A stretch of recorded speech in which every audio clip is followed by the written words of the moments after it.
So what I was writing down during the announcement are some references, so where you can find some of the things I've said and I'm going to say. So the first one is the first paper in which, so I'll still focus on the one-phase problem. Maybe I'll say something about the two-phase at the end, but just sort of a survey if I manage. So I'll focus on the one-phase problem. And the one-phase problem, to the best of my knowledge, the first place where the regularity was studied is this paper of Alt Caffarelli in, well, I guess should be 83, but something around there. Actually, the proof that I'm going to sketch of regularity of the free boundary is based on a beautiful idea of Daniela De Silva in a paper which is recent. I don't remember the name. Yes, well, recent is 09, so maybe not so recent, which is free boundary regularity for a problem with right-hand side.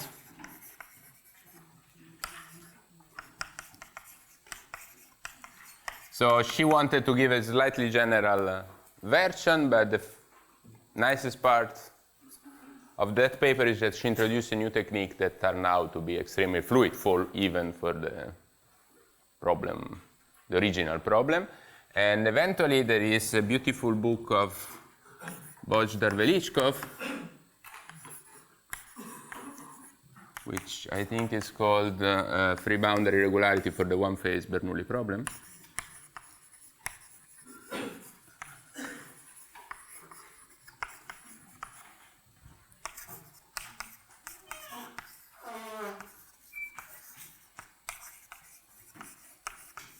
Which includes everything known up to the moment he wrote the book, which is a few years ago. So basically everything, and it's very nice and well-written book.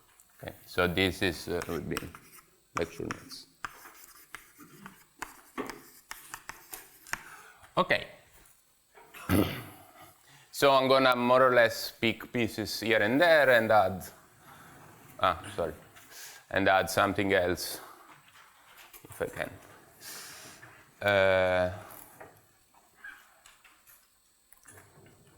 Okay, so okay, we can use this. So we have said last time that we have existence of minimizer. We saw what we expect to be the Euler-Lagrange equation for the problem. So maybe oops. Them here.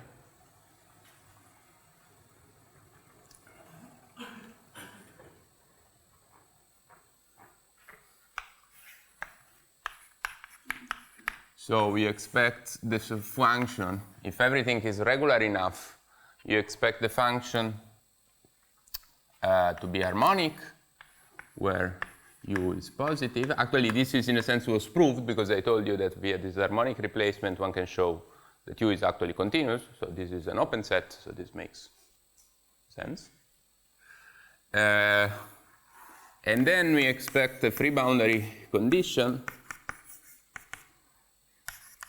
of this type. So this is a bit more formal at the moment because the computation I did was based on assuming u smooth, but that's what you at least expect in some sense, okay? So these are the Euler-Lagrange equation. And then I told you something about sort of 1D solution. Now if you again imagine, I'm gonna make, if you imagine that you are in a situation where the free boundary is smooth, you would imagine that if you zoom in around this point, you see the free boundary should be is smooth, so there should be some tangent plane to the free boundary. So if you sort of zoom this picture, you expect the free boundary to look flatter and flatter. And the solution, you expect it to be essentially, I mean, it's like if you zoom around a regular point of a solution, you expect to be affine. Now here it's not possible it to be affine because say u is 0 here, u is positive here. So, but what you expect is somehow if there is a gradient to be the constant here, the constant gradient. So you expect here u to be like the solution which is, I mean the affine, piecewise affine function, which is 0 here and then here it starts with a slope, and because of this boundary condition, the only possibility for the slope is this one. So this is E, which you actually expect to be nu. So if this, I call this point x0, this is nu of x0, nu of x0. So you expect something like this. Okay, maybe minus x0 dot nu of x0, positive part. Okay, so this is the picture you expect. This might motivate something. And in which sense I do expect this picture? Well, I might expect this picture if, so a way to try to understand if the picture is actually this one is to look to the scaling of the function. So again, I pick, okay, maybe let me use the next blackboard.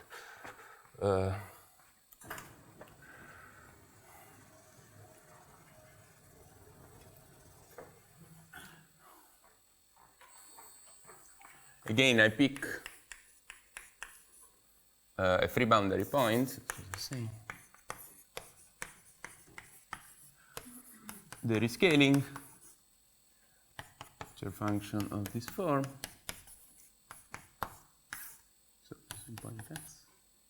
So this function sort of lives on the right-hand side of that picture, right? So if this function is, I mean, yeah. So if x is in the ball of radius 1, this point is in the ball of radius r, centered around x0, so it's describing what is happening in a neighborhood of a point x0, if r is small. And this is sort of the natural scaling of the problem, that's what I say, because it preserves the energy, okay? And what we expect, we would like to say that this converges to a limiting profile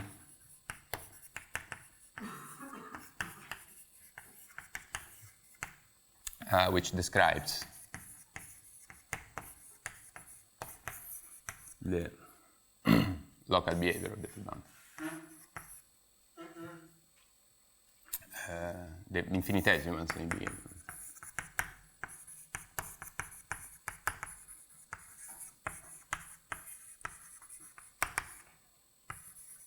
Of the free boundary.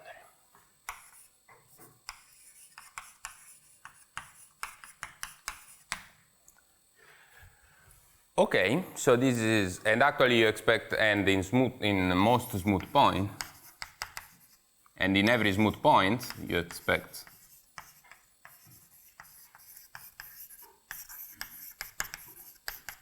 the limiting profile to be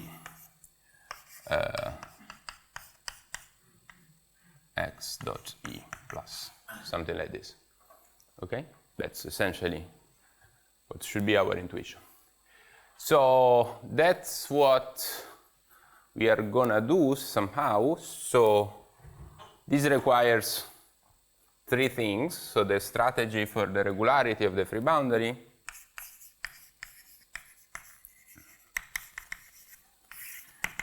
well, first of all, we would like to say that these guys actually they do converge to something.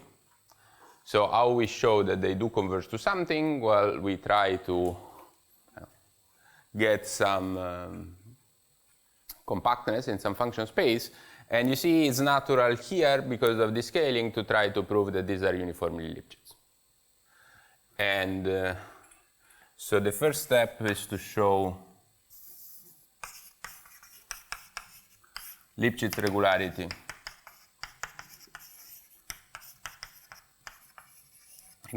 of U which is essentially equivalent to say that the family 0R is precompact.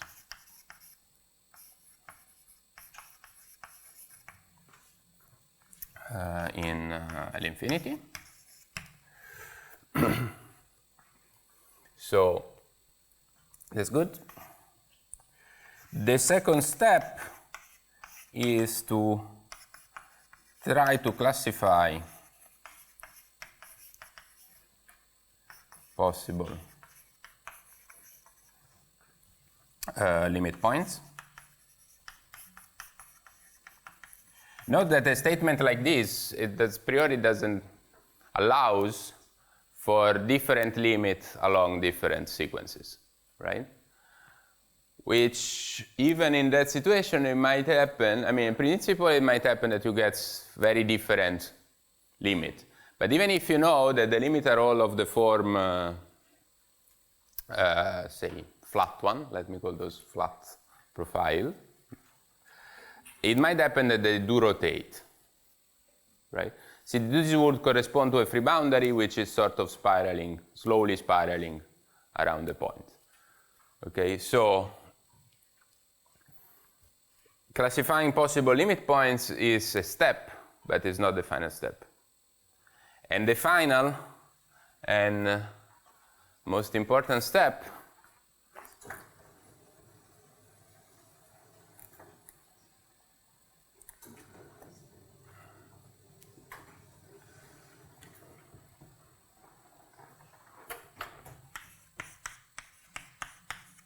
is what goes under the name of an epsilon regularity theorem.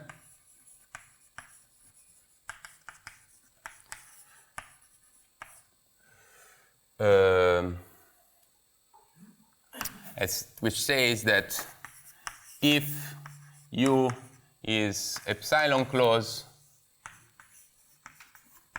to a flat solution, then in, say, in a ball,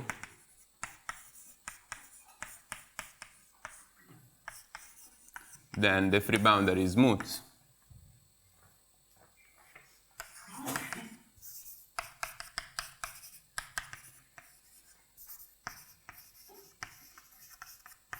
Say in half the ball. Okay? So this will be the 3-step somehow of the proof, plus everything else that I'm hiding under the cap. Okay? I mean, I'm going to hide a lot of also this proof. So. Yeah.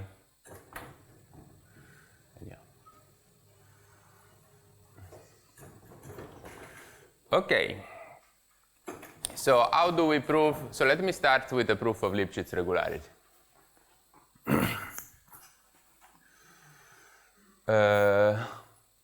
Yes. So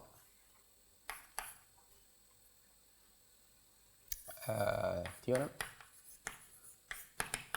Solutions are Lipschitz.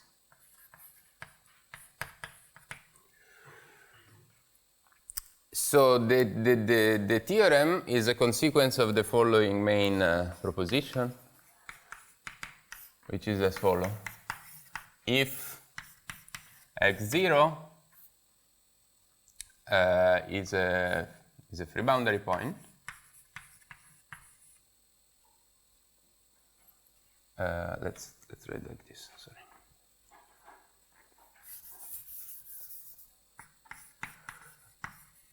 There exists M, which depends only on lambda and the dimension, I think, such that if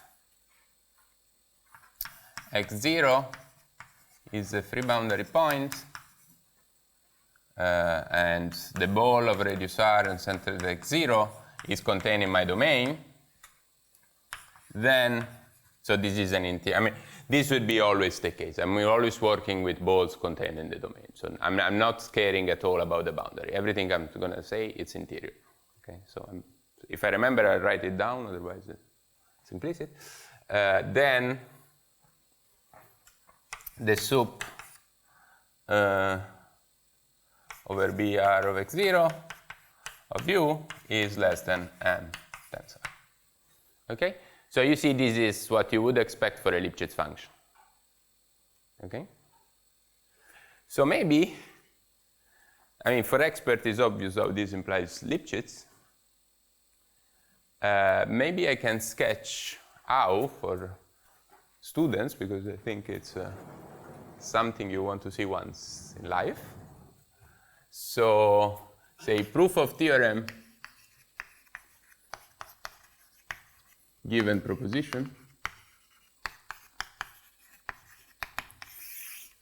and the proof goes as follows.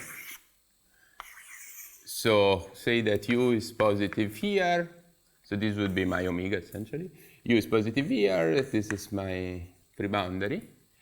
Now, what I'm gonna do, so I need to show that the gradient is bounded, right? So obviously u is 0 here, so the gradient is bounded here. I mean, this function is in W12, so the gradient, the distribution gradient is the pointwise. So it's bounded here, the function, the gradient of the function. And if you wish, it's also bounded here because this is harmonic and nice. So, but I need to know what is happening when it goes to the boundary, right? So basically, I pick any point here, maybe call it y0, and I want to know what the gradient is doing here. I take the biggest ball containing u positive, and that touches the free boundary. So here I'm going to touch the free boundary in a point at 0. Okay? So this is the picture. And I take point y0 for which I actually touch the free boundary and not touch the boundary of my domain, right? So for instance, I mean, if omega was a ball, you see you want to stay inside the half the ball and so on. Okay? So I pick y0.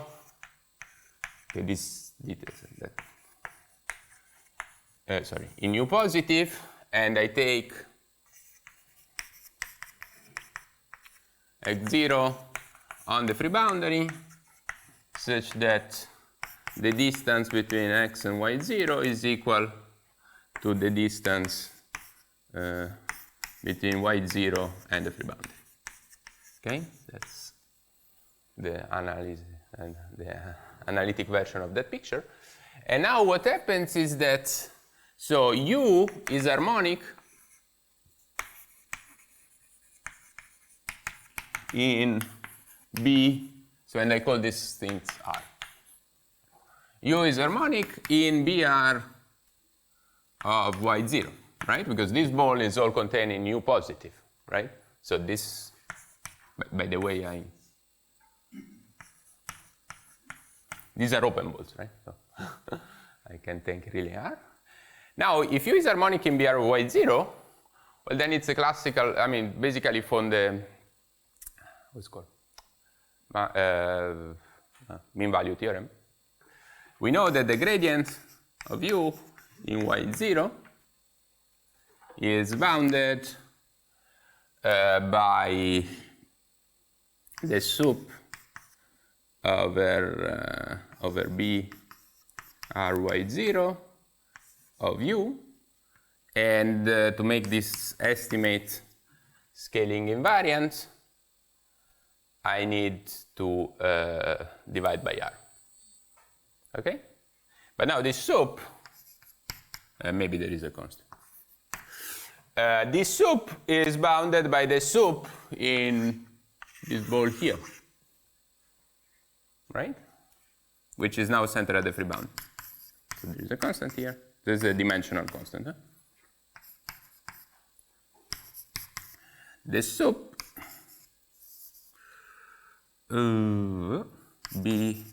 B2R x0 of u, and now this is bounded by a constant times r, because I can apply the proposition, right?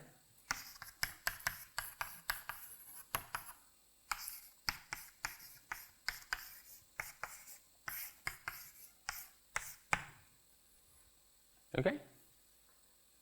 Okay, the proof, it's well known to, I think, 99% of the audience, but for that 1%, I think it's useful to see it once, right? Otherwise, everybody will say, oh, at the end, this implies Lipschitz, and that's true indeed, but at least you see a way to do that. I mean, it's not the only one. But okay.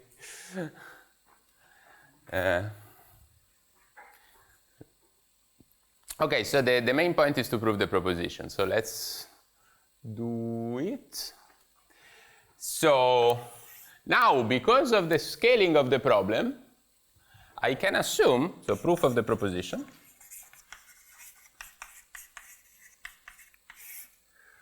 I can assume x0 equals 0 and r to be 1. Okay? And what I basically would like to exclude, and I want to show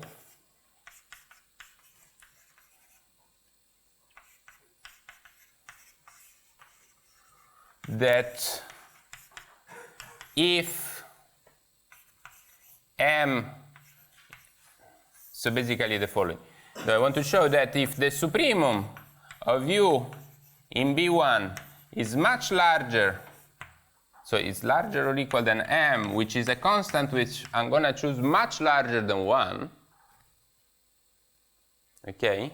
So my function is extremely large somewhere in B1, then there is no point, I mean, like, the picture is like the following, so I maybe, okay, 0 is a free boundary, but somewhere in the ball of radius 1, I have a point which is extremely high. And now it seems extremely inconvenient from an energetic point of view to then go to 0. I mean, just stay high, right? I mean, minimizers are smart. They don't want to do stupid things. So what I like to show, if this is the case, then say there is no 0 set in B1 half is, say, empty, okay? So if you're very high, there shouldn't be any free boundary, right? If you're very high in a point. So if you do the contrapositive, if there is a point of free boundary, you can't be too high. Okay? So you see, I'm actually really doing an L infinity bound, and this becomes a Lipschitz bound that connects to the scaling observation I did. I mean, everybody did. Yeah, Monday, when was it? No, Tuesday. No, when, whatever. The scaling observation that actually, I mean, if you have a scale 1 statement, it becomes a very good scalar statement because of scaling. Okay? Okay, so that's what I want to show. So, and what would be, okay, this is my intuition, so how do we make this intuition rigorous? So, wait. Yes, I can keep this, I keep the step of the proof up there. Move this here.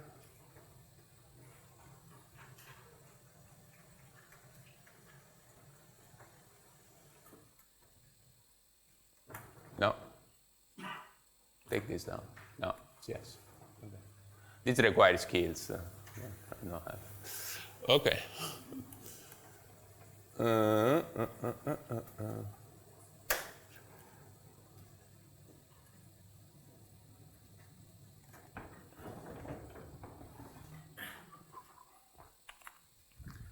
Okay.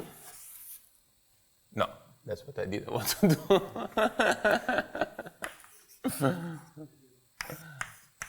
Okay, undo. This is number 2, up.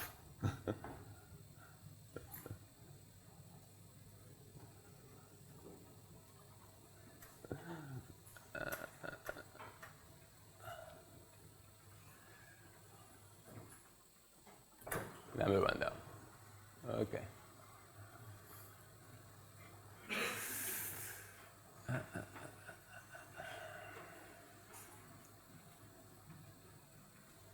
It's not gonna work. Okay. So that was my intuition. So I'm now gonna use that.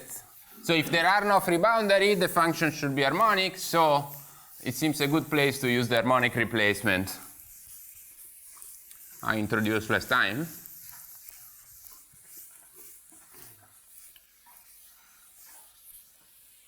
Which is, so we let V be the harmonic replacement. So remember, V is the solution of Laplacian V equals 0 in B1, and V equal U on the boundary of B1. And now, since U is subharmonic, we know that U is less than V on B1, right? Remember that Laplacian of U is not negative as a distribution, okay? So that's the maximum principle for subharmonic functions, right? So in particular also, yeah.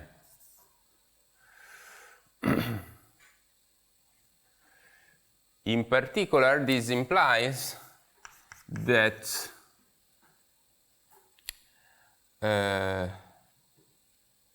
this, okay, and this is non-negative. So this implies that the sup of V in B1 is larger or equal than M, right? But now V is an harmonic function, so, and is a positive harmonic function, so by Harnack inequality, all points are comparable, right? So, okay, I do write this. Well,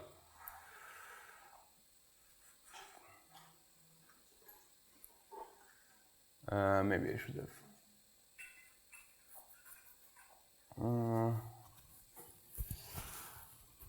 What I like to say is that essentially this implies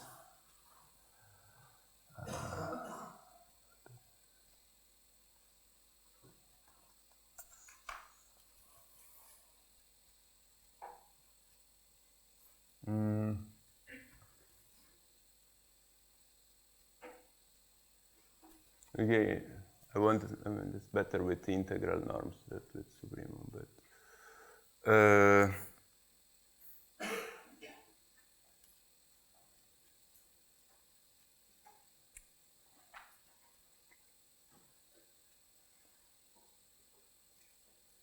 and what I want to deduce from this, let me tell you this, is essentially that V of x is larger or equal than a constant times M times 1 minus x. For all x in B1.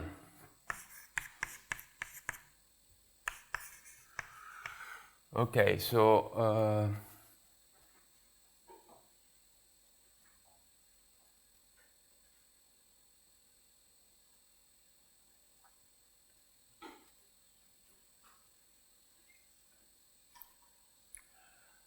how do I do this? I mean, okay, I need, okay. So you see, if this is larger than M, essentially by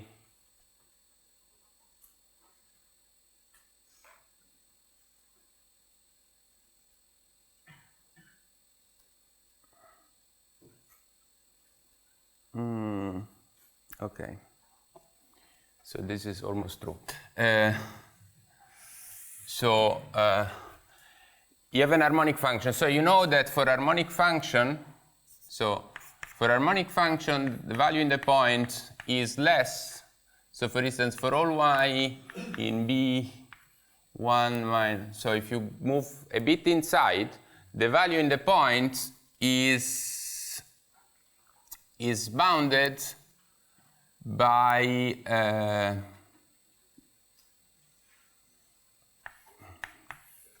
the average on the boundary. This comes from the representation, the Poisson representation formula, right? So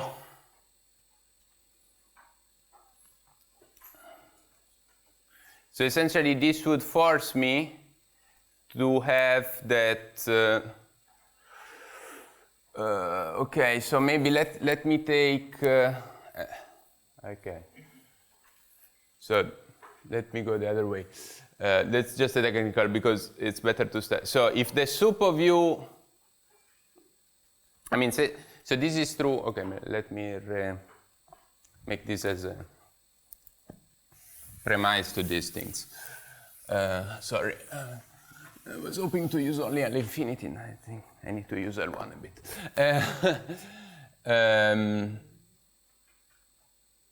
So if the sup of U in B, say 1, is larger than M, since again also for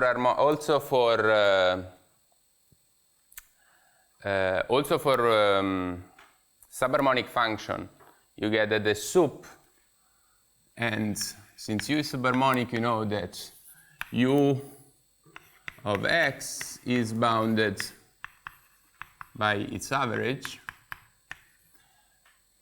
and even by the average on any small ball.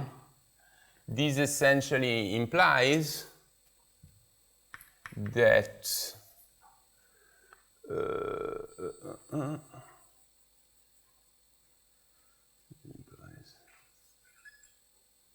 it essentially implies that the average of U over the ball of radius 1 plus kappa should be larger than some constant, which depends only on kappa, times M. So if the supremum in a ball is large, the average on a slightly larger ball should be large as well, right? That's again the representation formula essentially. So what I'm saying is that if a function here is M, so this, if U is larger than M here, then on a slightly larger ball, the average on this slightly larger ball should be at least something comparable to M, right? Because any point here can be essentially, I mean, if you again for the Reed's representation formula, it can be, I mean, it's below the harmonic with this boundary data, right? And for that one, you can use it. Or you use that this average control actually the integral inside, because again, maximum principle, and then, so now I'm gonna take, now I'm gonna take V to be the harmonic replacement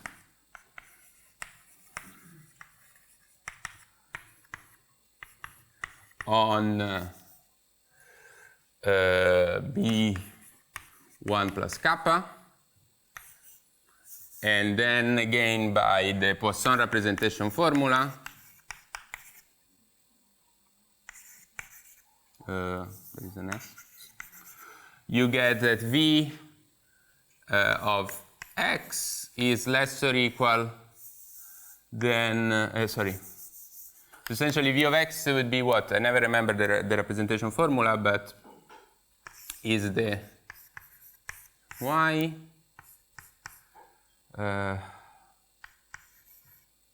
I think there is something like this, then some constant, and then essentially there is something which probably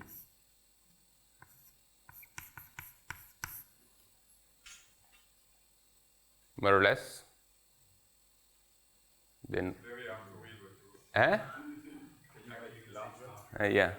I mean, my point is that the Poisson kernel. Okay, so let's see.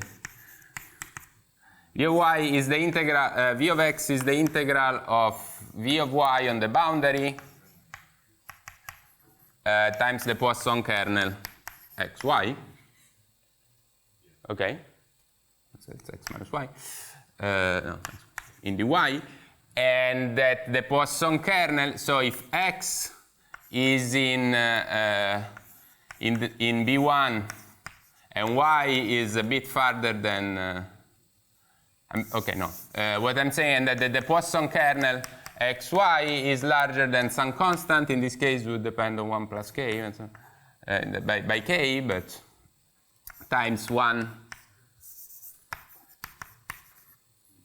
I mean, this is a very rough bound on the Poisson kernel, okay?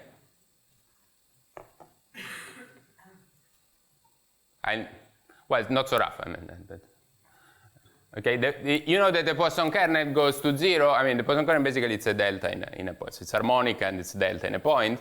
So it goes to 0 in all but one point, and it goes to 0 at most linearly, right? And where it goes to plus infinity, I mean, this is even more true. Okay, that's the bound on the Poisson kernel. So this implies that V of x is larger than its average,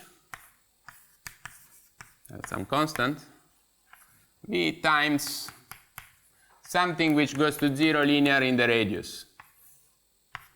Okay?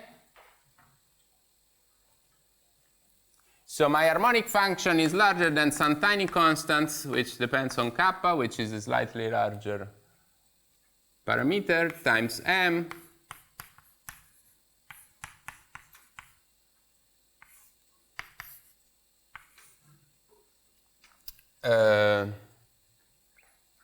for all x in B1 plus kappa. Okay? So this is the information for my harmonic function, right?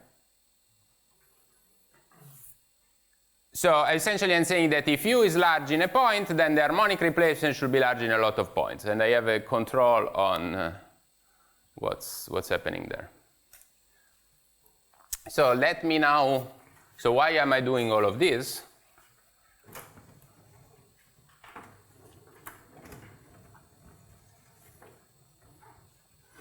Because remember, so V is the harmonic replacement on this ball 1 plus kappa.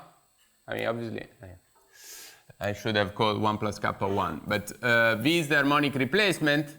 So what we know is that by the estimate of Tuesday is that the integral of du square minus the integral of dv square is bounded by the measure where u is 0 in B1 plus kappa, right?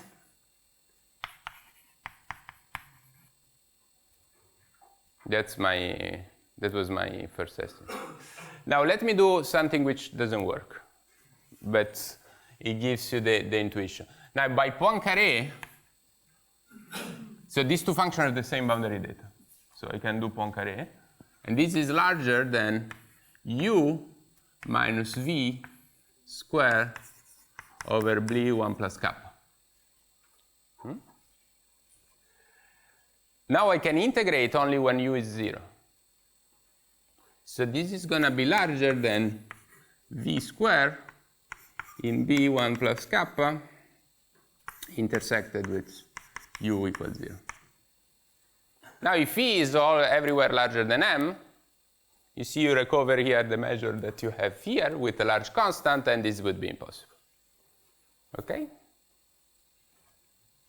And this is your intuition. So v should be extremely large, and so you would like to do this. You can't, because v is extremely large, but your information decays at the boundary.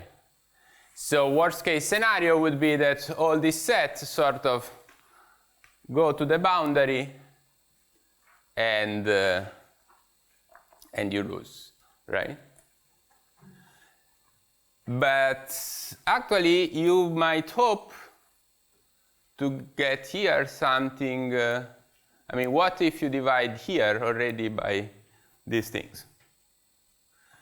So okay, this is the wrong path. I mean, so lost. So this is the wrong path of inequalities. But we can do the correct path of inequality, say that this is larger or equal. This time I don't use Poincaré, but I use, maybe there is a constant. Also here there was a constant. I use Hardy. So it is indeed true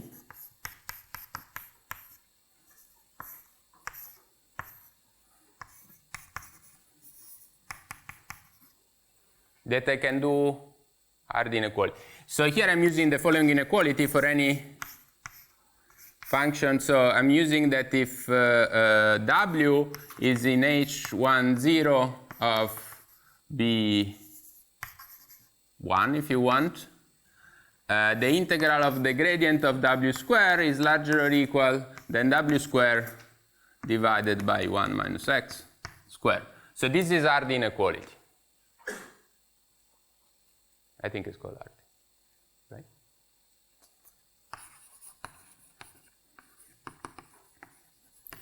Right, this gas goes to 0 on the boundary, and basically you're saying it goes to 0 essentially linear, like the distance, at least in average, okay? So, but now you have this, and now you can integrate this, I mean, you can reproduce, right? You get b1 plus kappa, v square over, okay, this 1 plus kappa is annoying, sorry,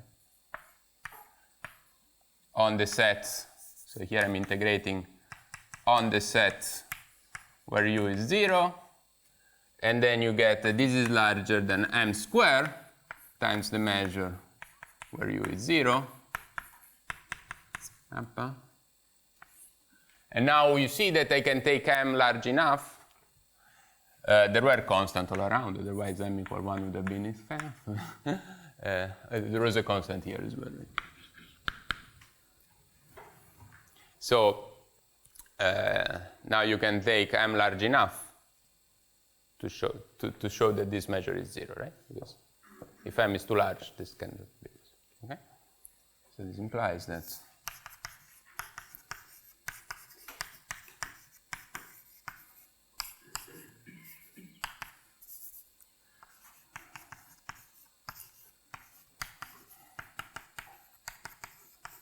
so it has 0 measure, but then the function is going to be harmonic, and now a non-negative harmonic function is always positive.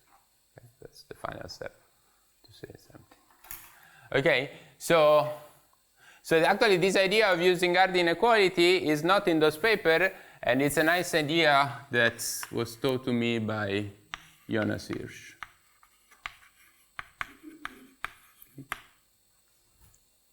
Otherwise, I think the original proof of Alta Caffarelli, it's a bit more convoluted. Right? This one is more straightforward.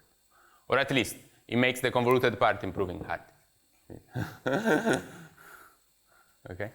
I think they were sort of doing it by hand. Okay.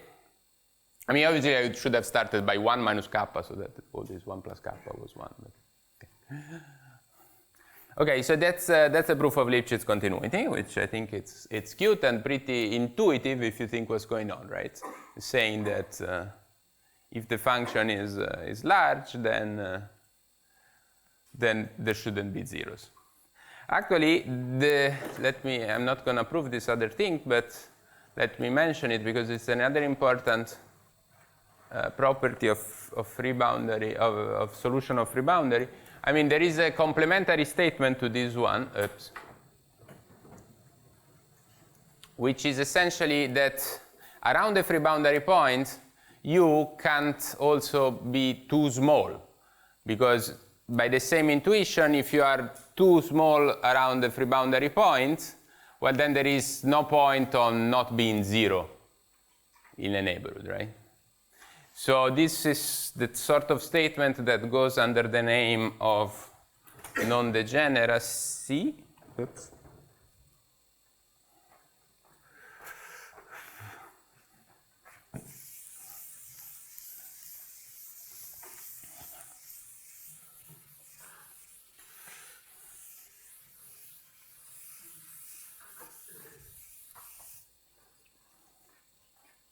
So that's the next theorem.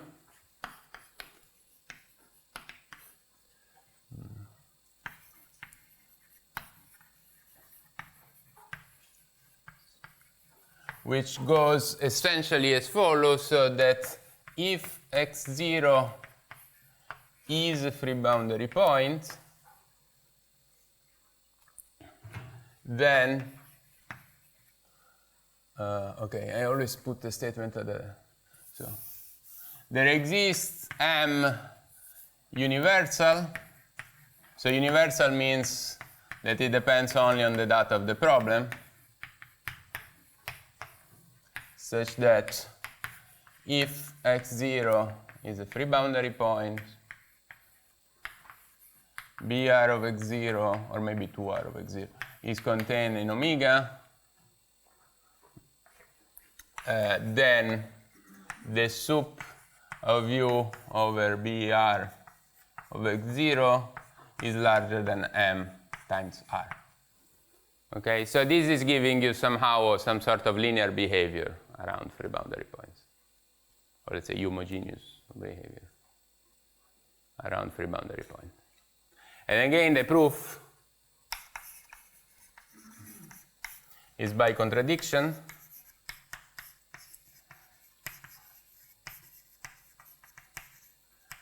And it is that if you are too small,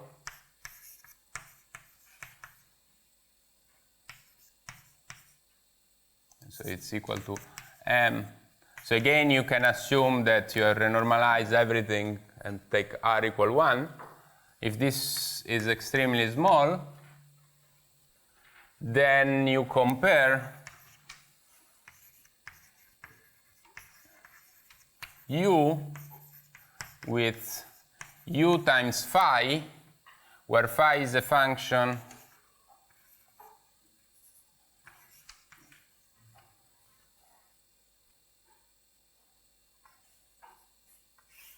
which is essentially being identically 0 into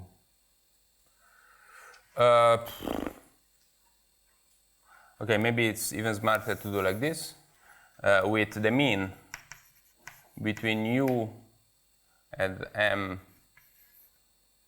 phi, where phi is this function here, where phi is equal to 1 here, 0 here, and harmonic here. Okay. So you basically use the sort of best way to cut v to, so this function here is identically 0 in b1/2, so this was 1/2. And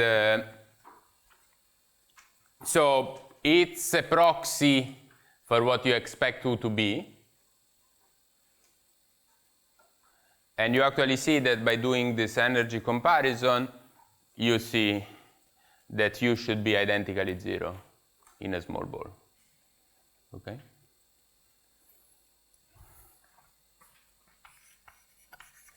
And so I'm not going to detail this proof.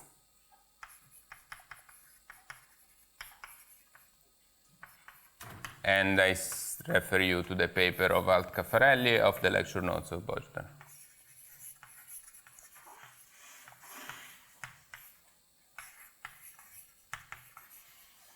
Okay? But that's the intuition. So in particular, is a nice exercise. Once you have both Lipschitz continuity and non-degeneracy, you not only get that the sequence of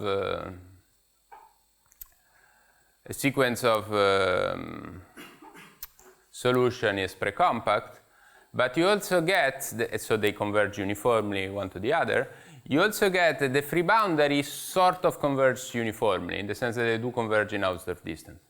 Note that a priori there is the possibility that non-zero point, so that free boundary disappear in the limit. Because it is possible that non-zero point goes to 0 points, right? For a Lipschitz function, you can have a Lipschitz, a sequence of Lipschitz functions which are non-zero that end up being 0. Constant. So in a sense, this prevents this fact. This non-degeneracy prevents that free boundary disappear in the limit. While Lipschitz continuity says, the Lipschitz continuity says that if a point is not free boundary, if a limiting point is not in free boundary, then also points which approaches are not in the free boundary. This non-degeneracy tells you that if a point is in the free boundary of the sequence, the limit no, if a point is not in the free boundary of the sequence, the limit cannot be in the free boundary of the sequence. Okay? So, exercise by Lipschitz and non-degeneracy, one has that if UK converges uniform to U,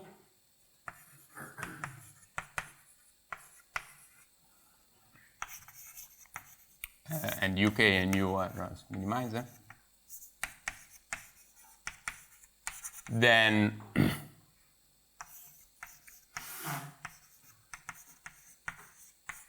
converge to the boundary of U positive in the observed distance.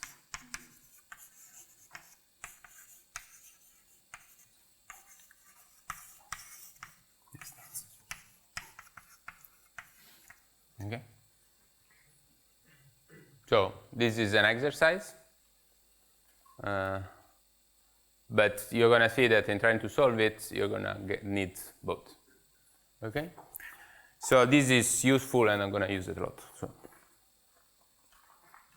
don't care too much. Okay, so we did step 1, I think. Now let me sketch you. Oops. Okay, let me first erase this. How we can do the other 2 steps. So actually, the second step was not what was done by Alt and Caffarelli, in a sense that they had a much more convoluted argument, and because they were less able to understand the behavior, the general behavior of these blow-up sequences. Now this was the one I wanted to keep. Stay there.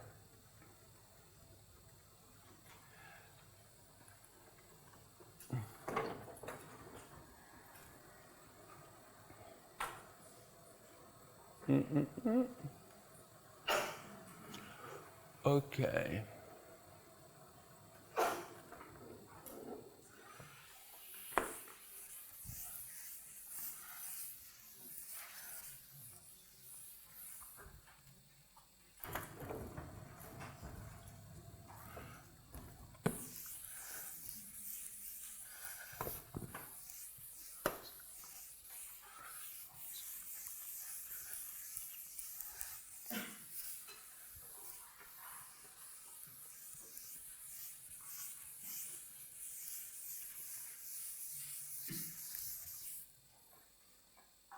Okay. So we want to understand the limiting behavior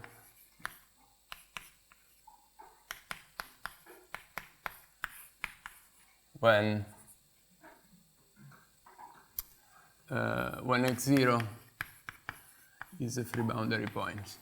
Now here I think the talk of Miguel was great, because it really told us what is a possible good point of view, which is, I'm not going to do that, but maybe it's a very good intuition. You imagine this is a family of functions, right, parameterized by a variable, and you like to know what is happening when this r goes to 0. Well, if you don't like sending times to 0, you sort of like send time to infinity, meaning that you call r e to the minus t, and now essentially you build a family of function v of t, which is e to the t of, so v of tx, and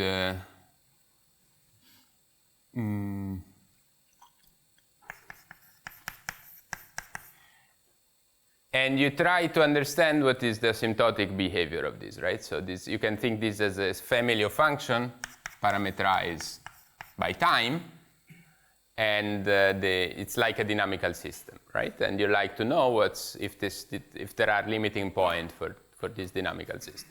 And the way to see if there are limiting points for a dynamical system is to hope for some Lyapunov function or things which sort of decrease along the flow. And this leads to what are known as monotonicity formula. Okay? So, and here, indeed, the key step was the following monotonicity formula of Weiss. So, theorem, which I'm going to state in the R variable because I'm more familiar with. Weiss for a minimizer of the free boundary, the function W R, which depends on point and U as well, but as a function of R, which is essentially the energy of the solution. Yes?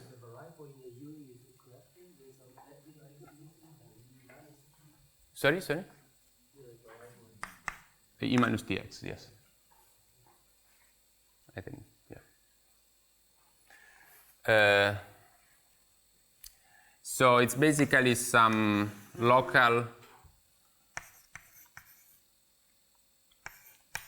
energy. So you like to get that sort of this. So this is the energy, and then I make it scaling invariant because otherwise, I mean, it's obviously monotone. Monotonicity of the integral. So I like to get something which is non-trivial. And again, if you check to the units of the problem, this is the correct one. So you might wish for local energy to be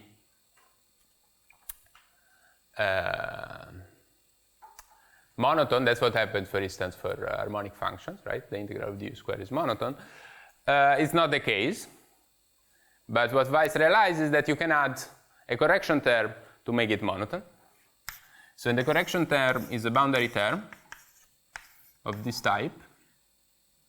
And again, now we need to make it scaling invariant. So it should be like this. Okay? So this function here is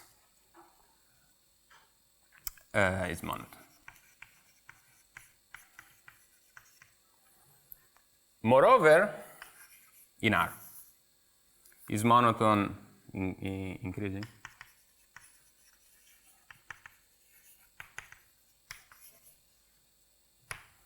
Moreover,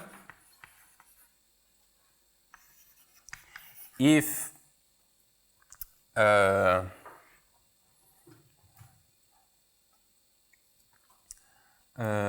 W x0 U R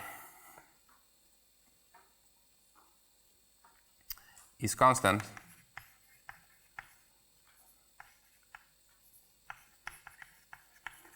for R, say, in 0, 1,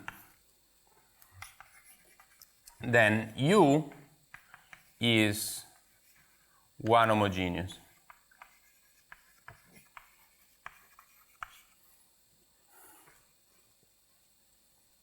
In B1. Okay? So coincide with a one homogeneous function in the Borel radius one. And actually also outside. But okay? So why are monotonicity formula powerful? Well, if you think in terms of the dynamical system, it should be sort of clear because it's Lyapunov functional are extremely powerful. So this is our elliptic version of a Lyapunov function. And the point is that, I mean, again, this is known to everybody, is that, I mean, the key point is that, okay, monotonicity formula, 0 is a monotone function. Right? Interesting monotonicity formula are useful, essentially because you should build that map in such a way that they respect the scaling of the problem. So what happened is that, so maybe let's call this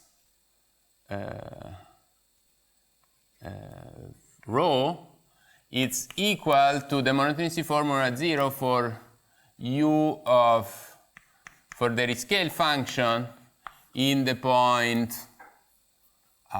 I think, rho over R, or something like this. No, rho times R probably. No, rho over R. Okay, so in particular, this means that if my sequence of rescaled function converges as R goes to, I mean, I take a sequence, a subsequence for which my sequence of rescaled function converges to some V, then the monotonicity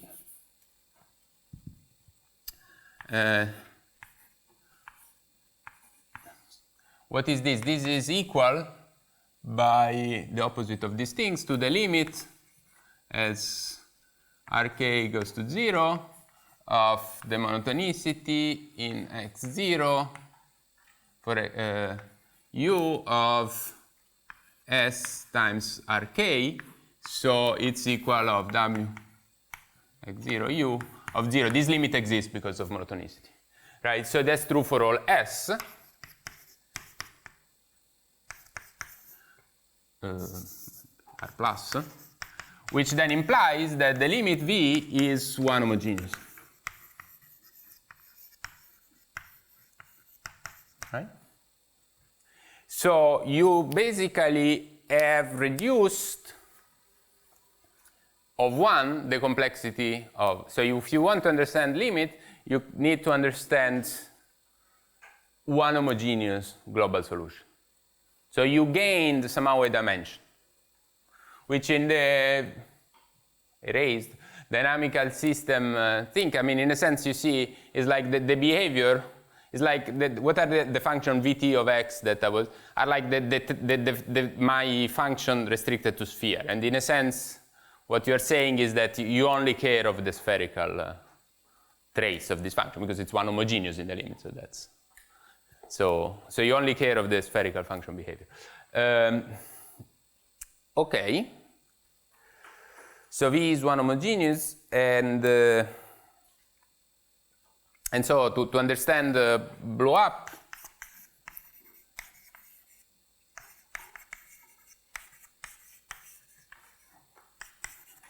we need to understand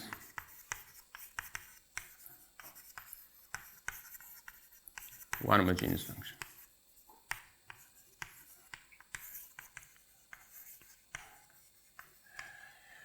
Okay, so how we do that? Okay, there are trivial one. So since Laplacian, okay, maybe just a quick comment. So Laplacian of u is positive on u larger than 0, right? Sorry, it's 0. When u is larger than 0. And so since u is one homogeneous, this is a cone. So basically, the first thing you like to see is that you like to find a cone which admits a one homogeneous harmonic function which vanishes at the boundary, right? Now, if you write, so the Laplacian of u, if u is one homogeneous,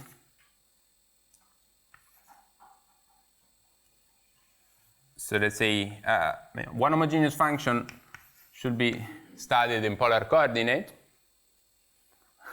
So rho is theta is the variable on the sphere, and rho is the radius, and they are of the form rho times v of theta. And now Laplacian of u, I mean, it's a computation, is equal to the Laplacian of v minus d minus 1 times v. It's just, if you write down what the Laplacian is in polar coordinate, then you use that. I mean, the rho dependence is trivial. Where this is, sorry, is the Laplacian on the sphere. Okay? So this is harmonic if and only if v is an eigenfunction for the Laplacian of the sphere with eigenvalue d minus 1. Okay? So that's to say, oops. maybe, okay, let me write this here. I have all this expression. So U1 homogeneous plus 0 on U positive, its forces, its spherical trace to be a eigenvalue of the spherical Laplacian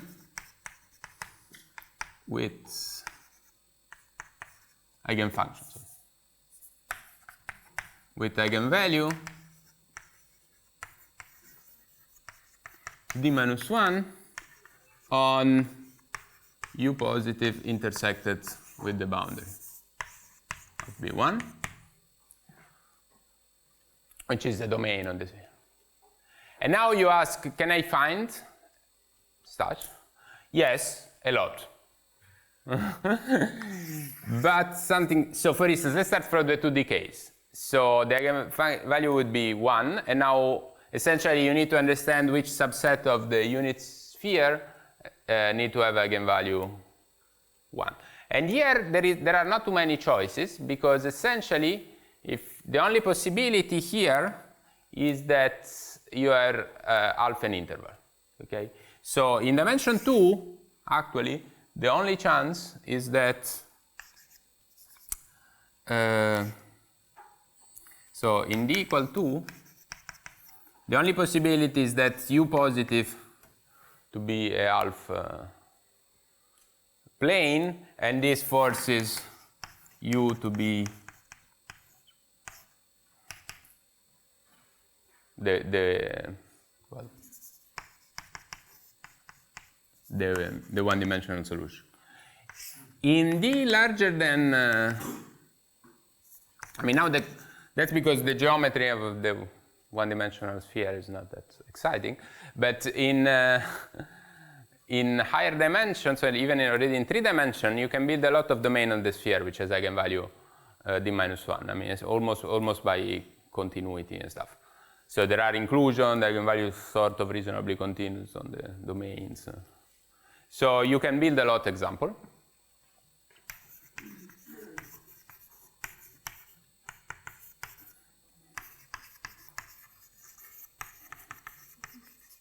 But they are not minimized. So I'm here using only half of the information, I mean even less than half of the information coming from my problem, right?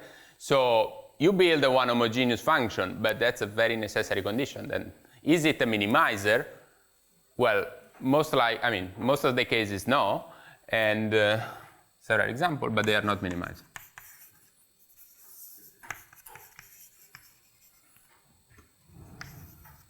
Often, let's write it this way.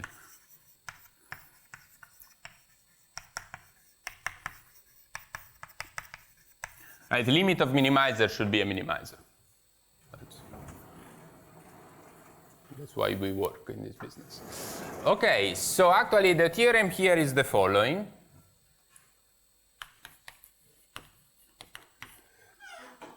So there are, okay, it's a theorem in several points. So there are no one homogeneous non-trivial. Note that this function you always get. The eigenvalue of the half spherical cap is always d minus 1. So that one you always have. So I'm going to call non-trivial everything which is not that one. Okay, so there are no one homogeneous non-trivial. Which means different from the stupid one. Minimizer in dimension less or equal than 4. And this is the combination. I mean, that this last step, I mean, there was a first paper of Caffarelli, Koenig, Jerrison, I don't remember if there was another author. Okay. So there was a case D equal 2 is my proof there. D equal 3 is Caffarelli, Koenig, I think Garrison, I don't know. And D equal 4 is Garrison Savin.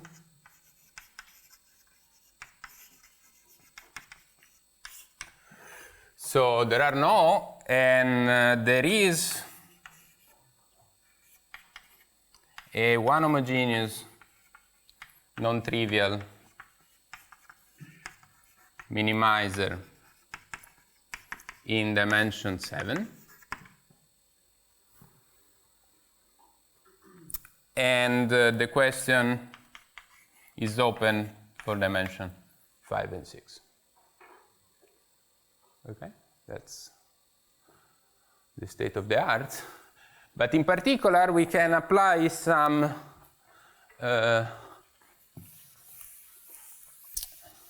geometric measure theory nonsense to say the following. It's a Federer reduction principle that, as a corollary,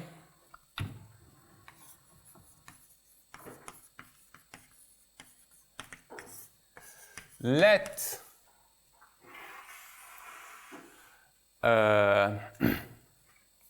let U be a minimizer in RD. Then then except for a set sigma with dimension of sigma less or equal than d minus 4, 5, I think. So write this with 5. D minus 5, every blow-up limit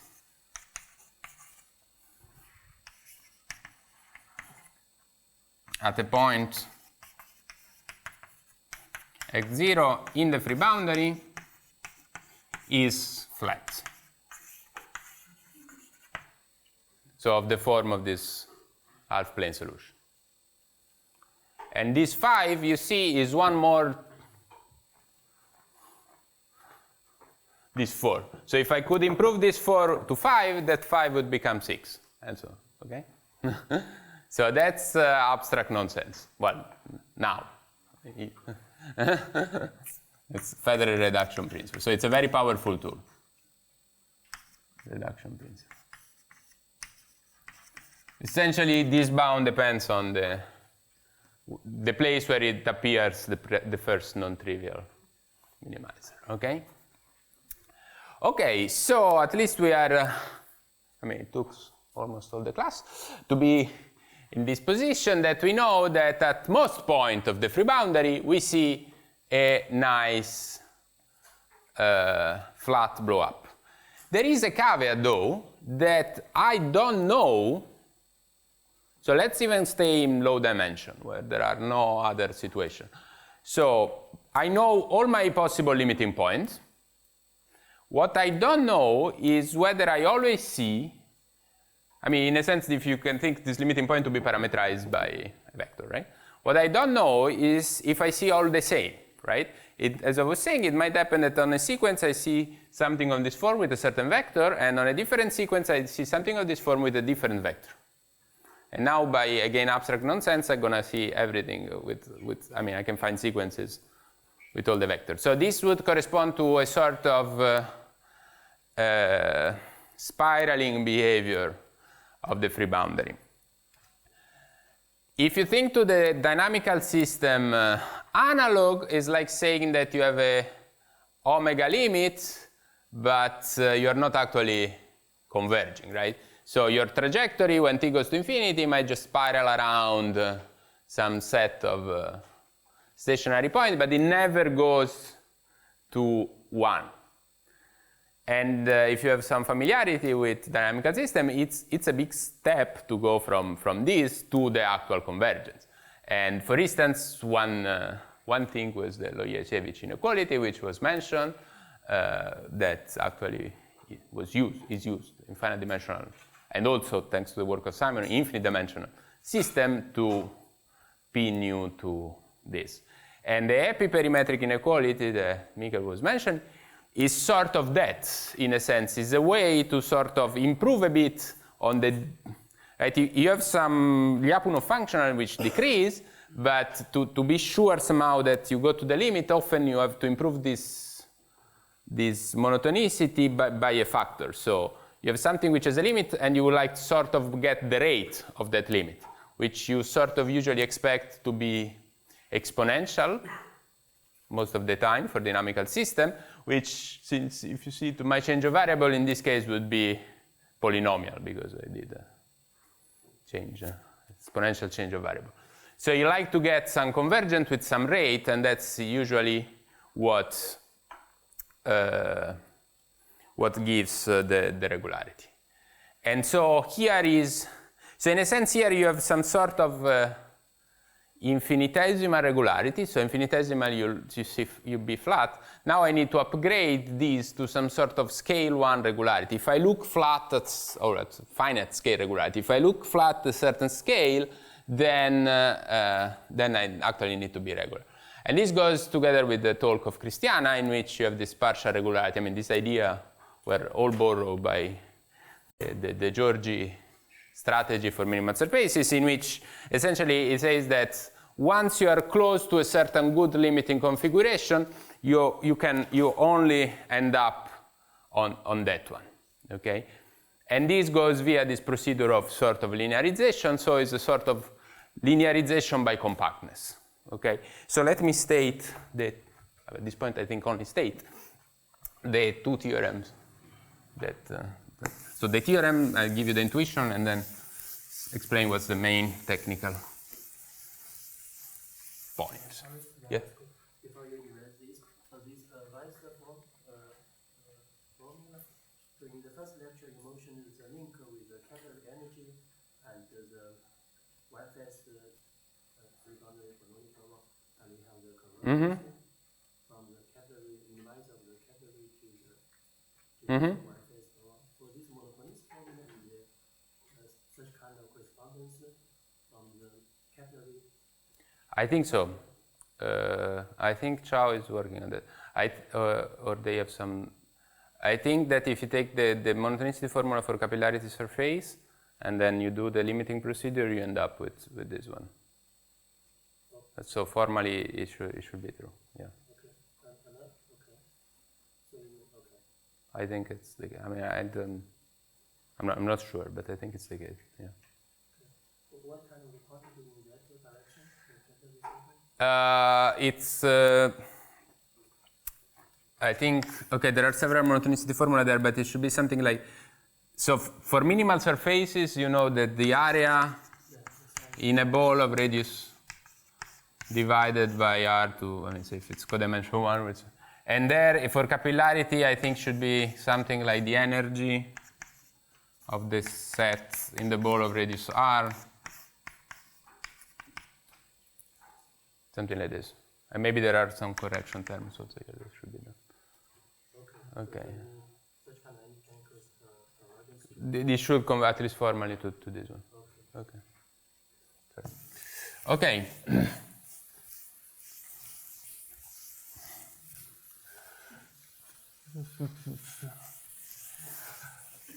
Okay, so let me maybe state.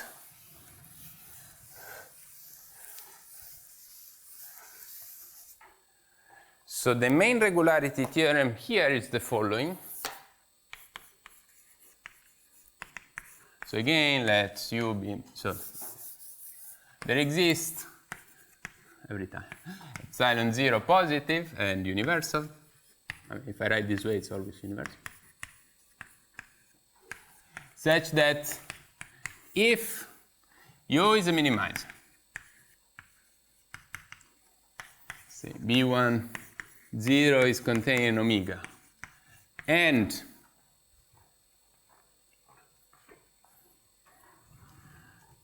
if you look in the distance between B1 is 0. So 0 is free boundary points. That's important. U minus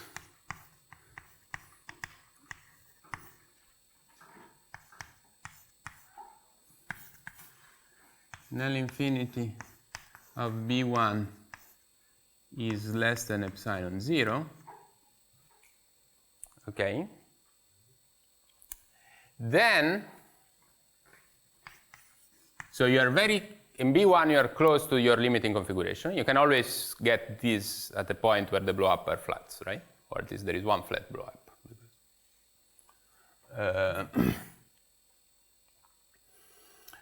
Then there exists a new direction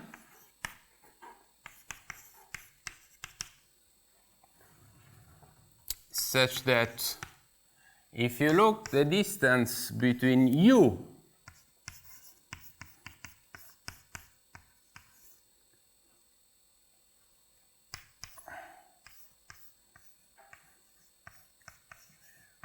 half, so if you go at half the scale, what you get is that, okay, maybe let me, okay. Just to make it easier, let me take two different constants. If you go half the scale, so what you expect is that, so these are one Lipschitz function, so you expect that this thing gets 1/2 of what it was, essentially, for a Lipschitz function, but you actually gain something. Okay? So now if you call this, so this is a number less than 1, so it should be of the form 2 to the minus alpha for some tiny alpha. And this is epsilon 0 divided by 2 to the 1 plus alpha.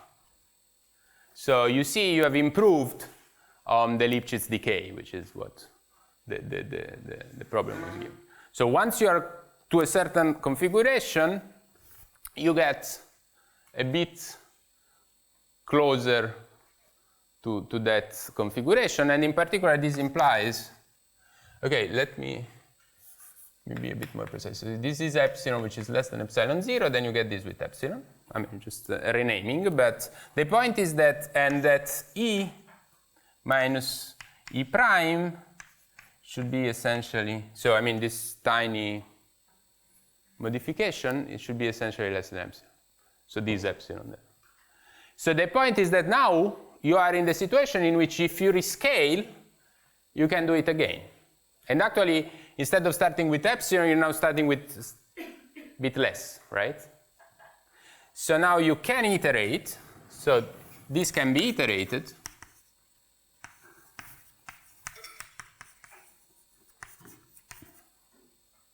To get a sequence ek of unit vector, yes, such that essentially you get that ek plus 1 minus ek is bounded by epsilon 0 2 to the minus k, 2 to the minus k alpha. And u minus this profile x dot ek in b2 to the minus k is controlled by the starting thing 2 to the 1 plus alpha to the k, if I'm not wrong. So it's not too hard to get from this that the free boundary is sort of a C1 alpha graph around the origin, and that this theorem can actually be applied. You see, this is a scale 1 information, so if it's true for the ball of radius 1 with 0 free boundary point, it's essentially true for any other ball with center in any other free boundary point around 0, okay, up to slightly change the initial radius, okay. So if it's not 1, it's 1/2, but then you can rescale. So you see that this essentially implies that du positive in say B1 half is a C1 alpha graph. And once you are there, then you can apply some classical theorem of Kinderer and Nirenberg to show that actually it's analytic.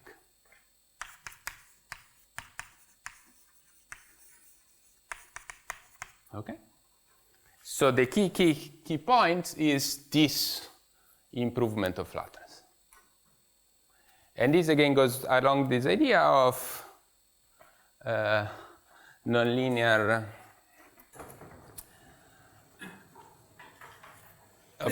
let's say of linearization by compactness, which I think is one of the few powerful ideas that we have in regularity.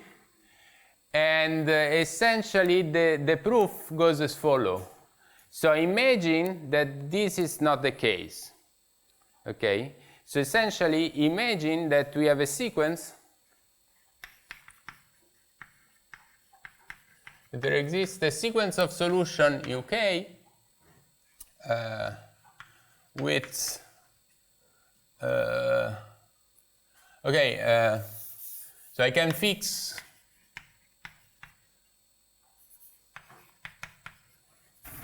that's it. Lambda plus to be 1, just to not annoy with that, and E to be En, say, so Ed, sorry, E1, say. So the first vector field, and imagine that there exists a sequence of solution UK such that UK minus x1 positive in L infinity of B1 goes to 0, but the conclusion fails. But for no E in the sphere, UK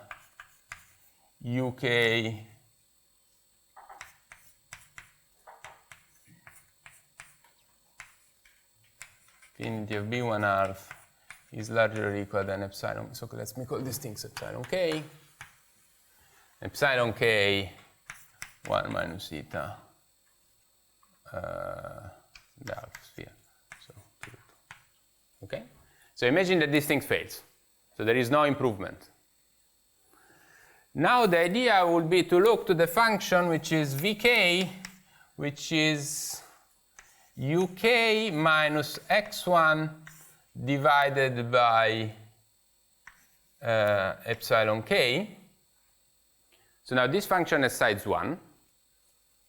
And I look to this function defined not everywhere, but only on the set where UK is positive.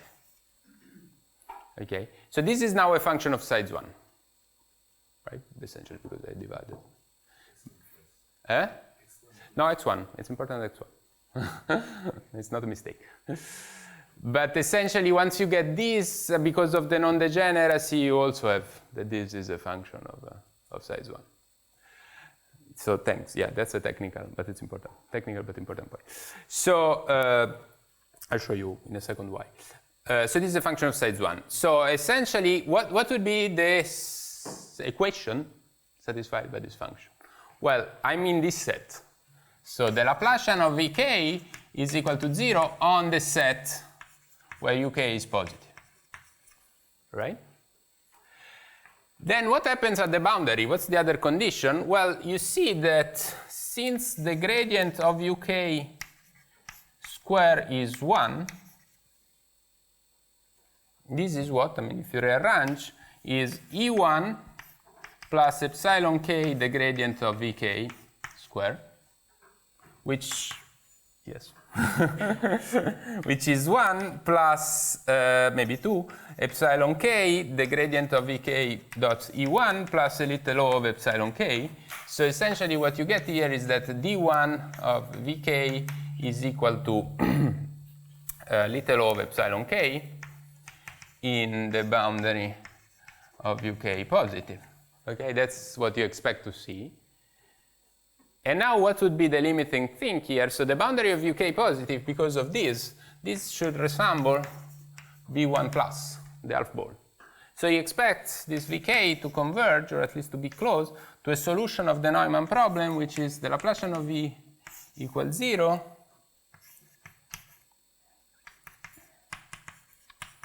B1. So this is now going to be a super regular plus. This is going to be a super regular function. And in particular, it's going to have a good Taylor expansion in the origin, and to be very close to its Taylor expansion in the origin. And I can use that Taylor expansion to construct a vector field which would contradict this thing. Okay? Now, and this is my final caveat, so this is the general strategy about linearization by compactness. But now there is an important thing, which is, you see, I'm assuming that I have a sequence bounded in L infinity, which is contradicting something which is an L infinity statement. And the point is that if the convergence to this one is not good enough, this is regular. And in whatever weak sense, you should converge to these things. But if the convention is not L infinity, I can't use the property of this guy to give a contradiction to this one. So in all these contradiction, so let's say linearization by compactness argument, it's fundamental to gain compactness essentially in the topology in which you are doing the contradiction. And it's, in general, in infinite dimensional space, this is false, right? You can't, you have a sequence which is bounded in a space, it's hard to argue that it converges strongly in that space. So every time you should devise a way to do that. And this is sort of some regularity property of the problem. And in this case, one actually showed that this sequence, and that's the actual main beautiful technical part, which I don't have time to do. One actually showed that this sequence is sort of precompact in L infinity. Well, you started with a bounded sequence. Okay? In other situations like variational problem, usually these things you lose a bit in the topology, but you regain via this Cacciopoli inequality. So, but either one or the other should be there. Otherwise, you can run this argument in a lot of situations where it's really false. So it's essentially the key, the conclusion is false. So the key point of this type of argument is to find a good compactness in the topology. Okay? And it's okay, sorry for being late and sorry for being slow, but thanks. Thank you very much.